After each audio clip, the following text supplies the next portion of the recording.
Quality और consistent performance के लिए सिर्फ सिल्वर पंप्स एंड मोटर्स, नाम याद रखना। Next stock sir office space solutions AWFIS recently listed છે, બહુ ડિટેલ્સ નથી, પણ આ સ્ટોકમાં છેલ્લે અચાનક બાઇંગ આવ્યું. હવે સમાચાર એ હતા કે બ્લોક ડીલ હતી જ ઓલરેડી, પણ એક્શન જે છે તે છેલ્લે આવ્યું. જે બિસ્ક્વે, હવે પ્રોનાઉન્સિએશન કદાચ હું ખોટું જ કરી રહ્યો છું, અને પીક એક્સવી પાર્ટનર, આ બંને 12% હિસ્સો લગભગ વેચ્યો છે. પ્રી IPO બંને જ હોલ્ડર્સ હતા, તેમણે ફાઇનલી થોડી એક્ઝિટ લીધી. બ્લોક ડીલ બાદ 90 દિવસનો લોકઇનનો સમય પણ રહેવાનો છે, બટ સ્ટોકમાં એક્શન ભરપૂર હતું આજના દિવસે. સર, આફ્ટર ધ બ્લોક જે રીતે એક અપસાઇડ મોમેન્ટમ તમને જોવા મળ્યું હતું, એક સ્ટ્રોંગ સાઇડ પર, પોઝિટિવ સાઇડ પર હતું, અને એક સ્ટ્રોંગ અપટેક તમને બનતી જોવા મળી રહી હતી.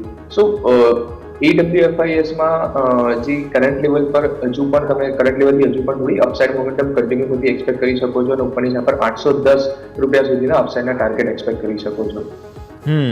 ઓકે, સો ઉપર 810 સુધી જઈ શકે છે. હા, આમ પણ ચાર્ટ હિસ્ટ્રી ઓછી છે, એટલા માટે આપણે એક્શન ધ્યાન પર રાખીશું.